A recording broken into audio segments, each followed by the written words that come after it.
Hello everyone, my name's Cliff and welcome back to my channel. And if you're new here, welcome for the first time. This is Cliff's Dark Gems. Today it's Tag Tuesday and I'm going to be doing the Girl Scout cookie tag. The creator being Web of Stories, and I was tagged by Alex Unabridged. However, I want to rename the tag for my particular video, which I'm going to call the Zombie Girl Scouts Blood Splattered Cookies Death Tag. That sounds a bit better for my channel. Stay tuned.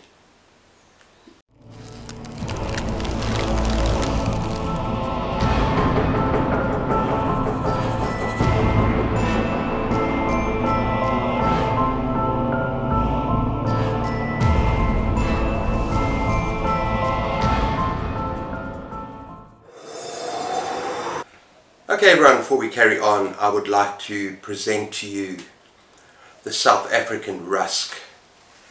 Thicker than a cookie, and not meant to be necessarily eaten like a cookie.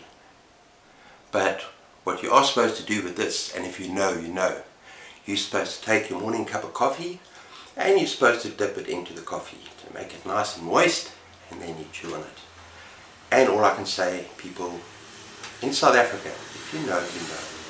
It's the Rusk. And of course that Rusk was actually homemade from my wife, from my loving wife. She loves cooking and doing all sorts of wonderful things. The most popular Rusk found in South Africa is Omar Rusks. But yeah, very far cry from Girl Scout cookies, which I suppose we might have. I don't really know. I know I used to be a Boy Scout, but I think it's much more prevalent in America. Maybe England, Great Britain, I'm not sure. Okay everyone, so let's get on to the tag. Now this consists of, I believe, 7 or 8 prompts. And the first prompt is, I think these are names of Girl Scout cookies in America. And the first one is trefoils. And that is a classic novel you love. So what I'm doing with each one of these, I'm trying to give it a little horror twist, or something a bit darker. So it's kind of a horror channel, so I'm trying to introduce some new books, some darker books, and a lot of these prompts made it quite difficult, so I had to think out of the box. Okay, on to the prompts, and prompt number 1 is trefoil, a classic novel you really enjoy, a classic novel you love. Instead of going for a classic novel, I'm going for an epic poem. John Milton, Paradise Lost. Now, this is a classic tale of good versus evil. This is a tale of Satan and a battle with God, and the fall of humankind, and how God and Satan battle for humankind and for control of humankind. And it is epic, and it is wonderful. And yes, it's difficult to get through. It was required reading for me at university, but I'm so glad I battled my way through it. I actually gave it 5 stars, because it's truly wonderful if you take the time and the effort to work your way through the poem. So that is Paradise Lost by John Milton. Okay, next up we have Lemon Ups. This is prompt 2, a book you find inspiring. Now, how can darker fiction, horror fiction, be inspiring? Honestly, it doesn't seem possible that when you're reading about gross, disgusting, horrifying things that turn your stomach, how can you find that inspiring? Well, actually there is a lot of darker literature that is truly inspiring, that's truly motivating. And one example I've got here is Something Wicked This Way Comes by Ray Bradbury. Now I could have chosen just about anything by Ray Bradbury. So many inspirational quotes come out of his work. It's just so powerful, and this book, it's kind of YA, but it's timeless. It's a classic, a battle between good and evil, and it's a coming of age story. And it's about these young boys, and it's about innocence and loss of innocence, and it's also about this father and about growing old, and there are so many things that are so powerful and fitting to this book as an inspiring book.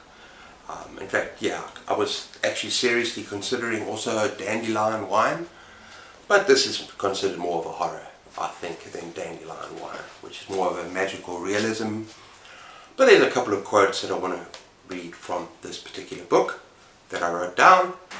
That just shows you, just inspiring. Inspiring for me means not giving up, fighting the good fight, living your best life, never giving up, fighting the darkness, being true to yourself. And yeah, got a couple of quotes here taken directly from this text. That makes it pretty damn inspiring for me. So let's get to that. First off,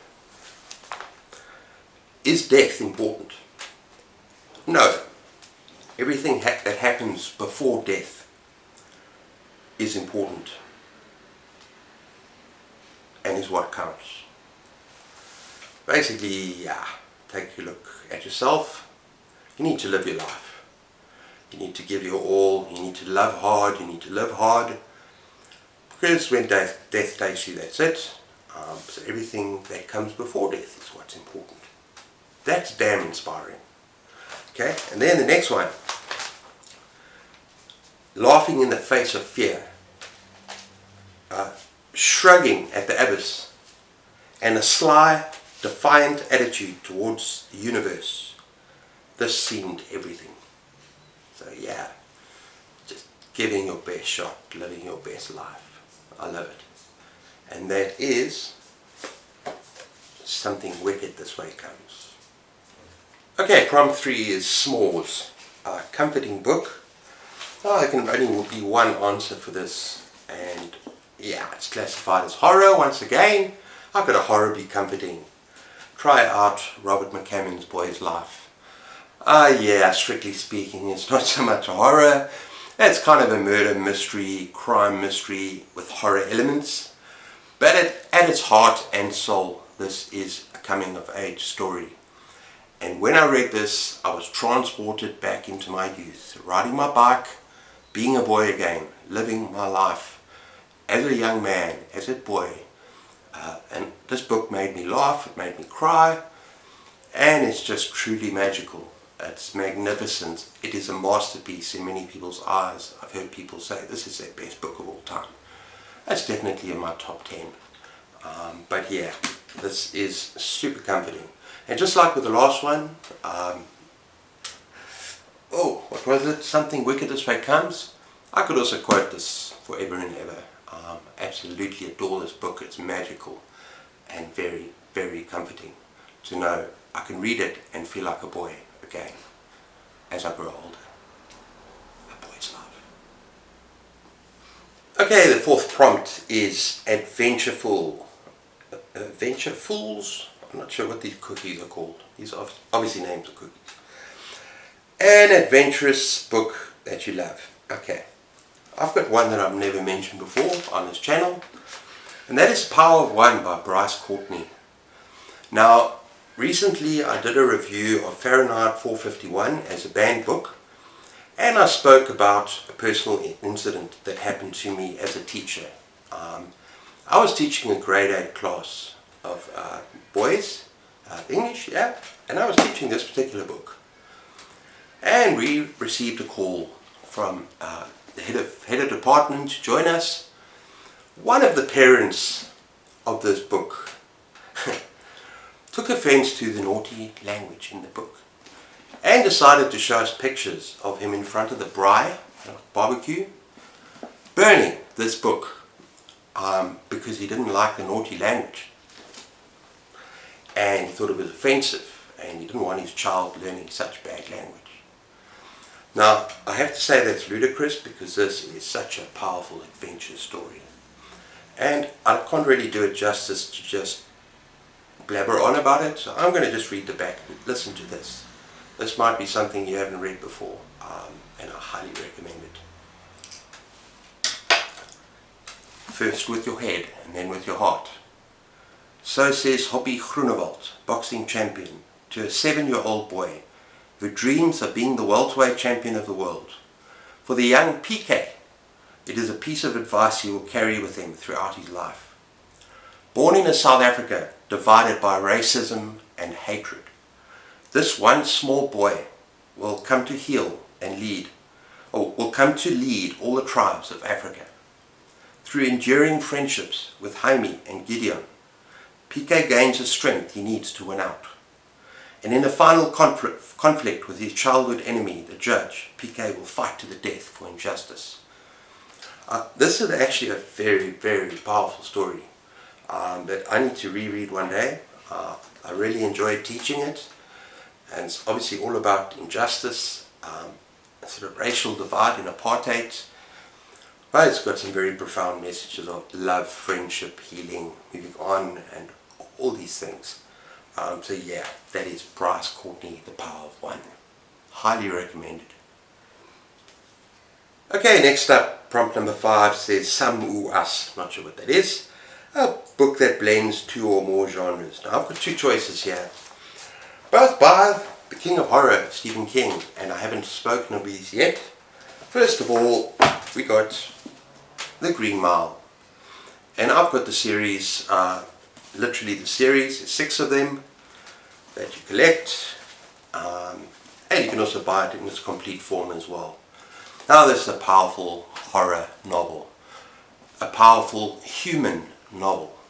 It's kind of a murder mystery, it's kind of fantastical, got a fantasy element, but putting all of that aside, it is just an absolutely beautiful, brilliant piece of storytelling. And you may have seen the movie, but do yourselves a favour, pick this up again, pick up the book if you get a chance. It's truly phenomenal, very heartbreaking, very powerful, very moving, and yeah, definitely a blend of different kinds of genres, and that is The Green Mile. Okay, next Stephen King book is Different Seasons, and it's got The Body, it's got Rita Hayworth in The Shawshank Redemption, it's got The Breathing Method, which I didn't enjoy so much, and it's got Apt Pupil, and these are 4 very different kinds of novellas. And really, honestly, if you're going to read a Stephen King for the first time, or what I would say to people that are starting out in horror or starting out in King, a good idea to pick up these novellas because they're very different in tone, but they still show and they still shine a light on Stephen King and his ability to tell stories, but they're not all horror. The Body is a coming of age story about these boys that find a body in the woods, and they go along the train tracks to find this body, and it was turned into a magnificent film called Stand By Me, just absolutely beautiful. And then you got Rita Hayworth and The Shawshank Redemption, which was turned into an even better movie than a book. One of the few times I'll ever say that. The Shawshank Redemption, just absolutely mind-blowing how much I enjoy that movie. So yeah, that is Different Seasons by Stephen King. Okay, the 6th prompt is Dosey Do. Either a book you love that everyone seems to hate, or a book you hate that everyone seems to love. Okay, I can't really think like that, so I'm going to look for a book that really splits opinion, a book that is very divisive, and that I loved, a lot of people love, and a lot of people hate. And I went for The Wasp Factory by Iain Banks. This is a nasty, disturbing, dark, bleak, did I say very, very nasty piece of work. And there's a lot of animal torture which I normally despise. And this book is just chock full of it. So why do I like it? It's also the writing turns some people off. It's told from the perspective of a 16-year-old boy. And I enjoyed that. I enjoyed being inside the mind of this boy who killed 3 people before he turned 16, including his brother, and he said it was just a phase he was going through. But the more you read from his perspective, the more kind of sympathetic you kind of get into his head, and I found it very interesting from a psychological perspective as well. So yeah, I really enjoyed this, but why is it divisive? Well, probably torturing animals, killing animals, doing things to animals, will turn most people off. But I'm sure some of the other subject matter, there you go the hardy dogs, that's coming very soon, people. But yeah, it's a subject matter that turns a lot of people off, and I can understand why. I don't like it myself, but somehow in this book, being in Frank's head, I just really enjoyed it. And it's twisted and warped and disturbing as it is, unsettling, I just like hearing things from his point of view. So yeah, that is a Wasp Factory. Okay, next up, and finally, number 7, we have Thin Mints. One of your all-time favourite books. Okay, I've actually got 2 here, but one that's in my top 20, and that I haven't mentioned on my channel, I think, ever. And sorry, this needs to clean, which we were going to do, but I didn't do. And that is Pat Conroy, Beach Music. Now, this is one of those books that just moved me, it rattled me, it made me cry in joy sometimes, it made me cry in pain. It's set all over the world. I remember there's scenes in Nazi concentration camps that really had me moved. It's a family epic. It's just so powerful. And I can't remember all the plots, but all I can remember is how much this book moved me, and that is Beach Music by Pat Conroy. And another book that is also by the same author that is better known is The Prince of Tides by Pat Conroy. And yeah, he's just a masterful storyteller, highly recommended. So even if you're just a horror reader, I would recommend picking up one of these books. Prince of Tides is better known, but Beach Music, my favourite.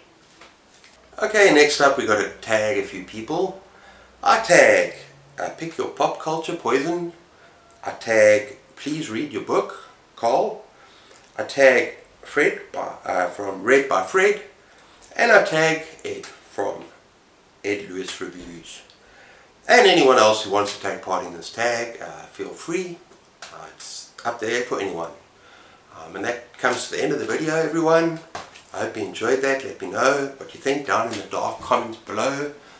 And yeah, take care of yourselves. Keep those pages turning. And cheers.